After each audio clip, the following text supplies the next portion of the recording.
আসসালামু আলাইকুম। আল্লাহ রাব্বুল আলামিনের শুকর আদায় করছি। আল্লাহ তাআলা আমাদেরকে হায়াত দান করেছেন, সুস্থতা দান করেছেন, আলহামদুলিল্লাহ। আল্লাহর ফরজ আদায়ের জন্য, আল্লাহর ইবাদতের জন্য আল্লাহর ঘর মসজিদে, জামে মসজিদে হাজির হতে পেরেছি, আলহামদুলিল্লাহ। অত্যন্ত গরম, তাই না? এই গরমের মধ্যে ঘর থেকে বের হওয়া, মসজিদে আসা, এটা একদিক থেকে তো কষ্ট না, মুমিনের জন্য আনন্দের বিষয়।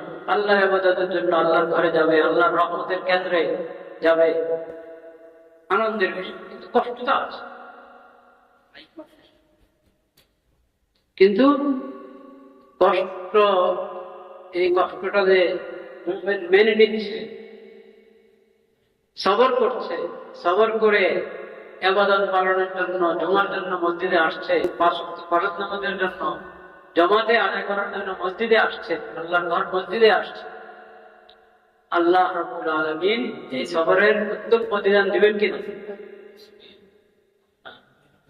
মা ইনদাকুম ইয়ানফাদু ওয়া মা ইনদাল্লাহি বাক ওয়া লানাজিয়ান্না আল্লাযীনা সাবারু আজরাহুম বিআহসানি মা কানু ইয়ামালুন। সবরের আজর সব আল্লাহ তাআলা দেন।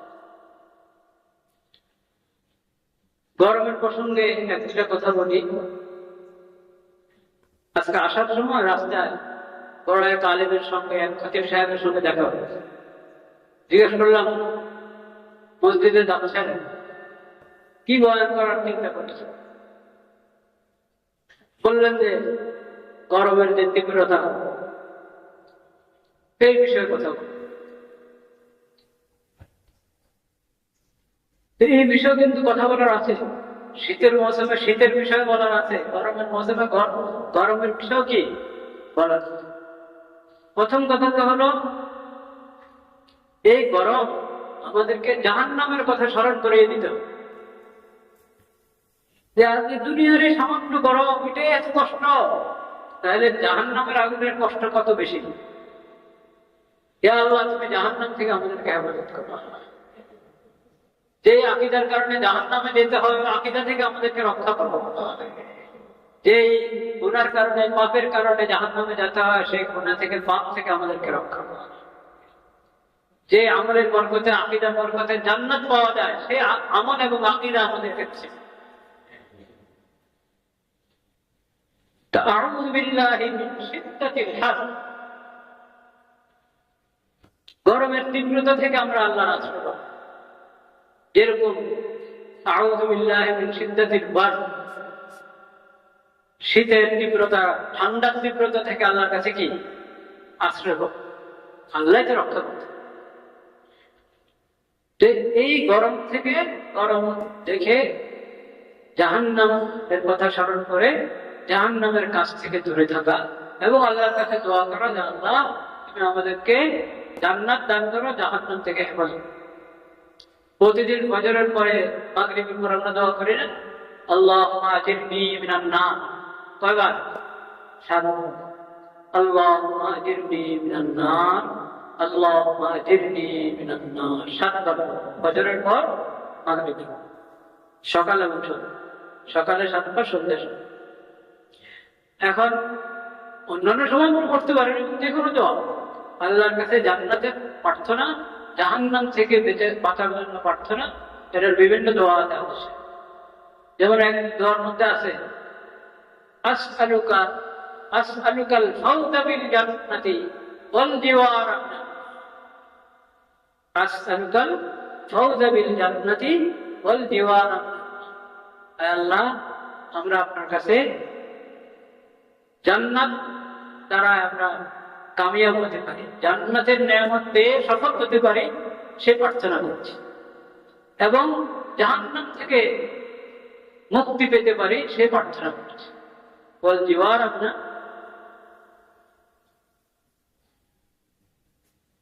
তো প্রথম কথা তো এটা, যে গরমের কষ্টের সময় জাহান্নামের কথা স্মরণ করে আল্লাহর কাছে জাহান্নাম থেকে আশ্রয় কামনা করা, এবং জাহান্নামে নিয়ে যায় যত বদামল আছে খারাপ কাজ আছে, খারাপ কথা, সব কিছু থেকে বাঁচার জন্য দোয়া করবো এবং বেঁচে থাকার চেষ্টাও কি। দ্বিতীয় কথা হলো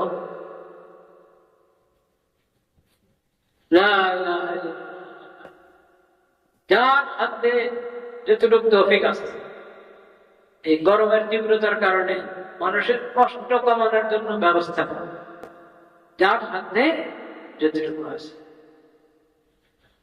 এটা জরুরি বিষয় না, আর কাউকে বাধ্য করতে হবে। সামর্থ্য থাকলে যদি আমি স্বতঃস্ফূর্ত ভাবে মানুষের পাশে দাঁড়াতে পারি, যেরকম শীতকালে কিছু শীতের সামান বিতরণ করি না, গরমের সময় তো গরমের কষ্ট থেকে মানুষ বাঁচতে পারে, সেই যে কোনো ব্যবস্থা আমার সামর্থ্যে আছে সেটা আমি গ্রহণ করলে আল্লাহ খুশি হবেন, আপনারও দেন।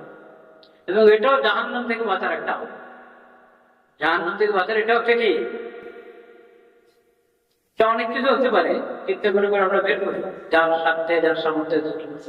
একটা ব্যাপক কথা যেটা আমাদের দেশে তুলনামূলক চর্চা কম, সেটা হলো পানি, পান করার পানি।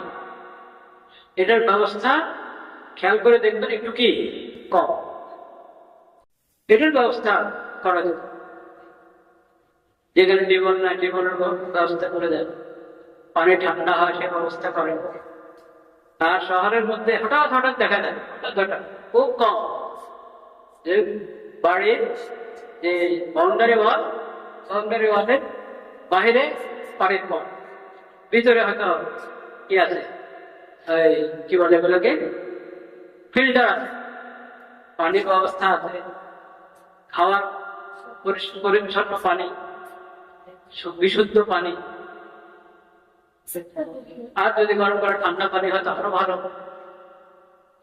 হঠাৎ হঠাৎ দেখা যায় ব্যবস্থা আছে, একটা গ্লাস রাখা আছে, একটা কল রাখা আছে, এটা পরিমাণে বাড়তে পারে। আর যার সুযোগ আছে এক ব্যক্তি থাকলো পানি নিয়ে গ্লাসে করে করে পরিবেশন করলো, ঠান্ডা পানির বোতল পরিবেশন করলো, সে বোতল দেখেন আমার পানির বোতল কিনবেন।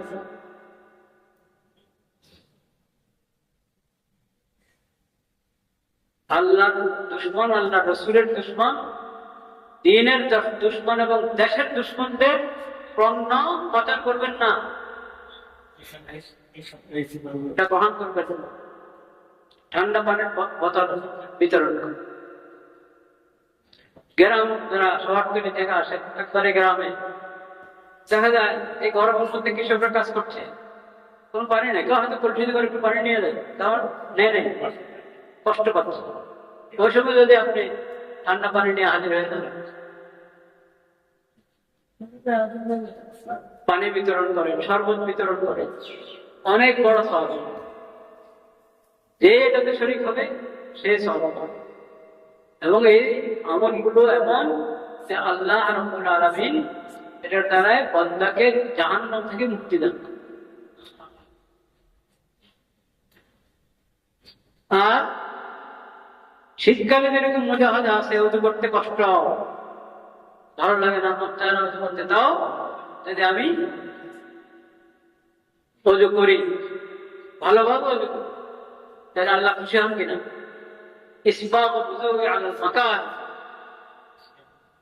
মনের বিরুদ্ধে ভালোভাবে উজু। অনেকের গরমকালেও উজু করতে কষ্ট, সবার একরকম, শীতকালেও কষ্ট, বা অধিকাংশ মানুষের শীতকালে বেশি কষ্ট। যখন উজু করতে কষ্ট, আমি উজুটা ভালো, কষ্ট হলো অনেক বড় স্বভাবের। গরমকালে স্বাভাবিকভাবে অধিকাংশের যে অভ্যাস, সেই হিসাবে হলো উজু করতে ভালো লাগে। উজু করতে কি লাগে, ওই ভালো লাগার শুধু নিয়মটা হাজির করা, শুধু ঠান্ডার জন্য না, বরং পবিত্রতার জন্য। কিসের জন্য? পবিত্রতার জন্য, আল্লাহকে রাজি করে, ওটাও নিয়ত করবে, ওটাও নেই। আর গরমের কারণে মসজিদের জামাত বাতিল। মসজিদের জামাত কি করবো না, জরুরি দায়িত্ব, ডিউটি, এগুলোর মধ্যে কোনো অবহেলা করবে, একটু সবর্থ করতে। একটু সবর তো করতে হবে, আল্লাহ সেই তৌফিক আমাদের দিতে হবে। দ্বিতীয় প্রসঙ্গ যেটা আলোচনা করার, সেটা আমি আয়াত পড়েছি 15 পারা সূরা ইসরাতে, 15 পারার প্রথম সূরা থেকে আয়াত পড়েছি। কুল লিইবাদি ইয়াকুলু আল্লাতী হিয়া আহসান ইন্নাশ শাইতানা ইয়ানযাগু বাইনাহুম ইন্নাশ শাইতানা কানা লিল-ইনসানি আদুওয়ান মুবিনা। হে নবী, আপনি আমার বান্দাদেরকে বলে দিন। দেখেন, আল্লাহ বলছেন নবীকে, হে নবী আপনি আমার বান্দাদেরকে বলে দিন। আমার কত মহব্বতের কথা। আমার বান্দাদেরকে বলে দিন ইয়াকুলুল্লাতী হিয়া আহসান, যাতে তারা উত্তম কথা বলে, সুন্দর কথা বলে, হক কথা বলবে, উত্তম ভাবে বলবে, সুন্দর করে বলবে, আক্রমণাত্মক ভাষায় বলবে না, গাইল করে কথা বলবে, মার্জিত কথাও হবে হক, উপস্থাপনটাও হবে সুন্দর, আশাও হবে মার্জিত।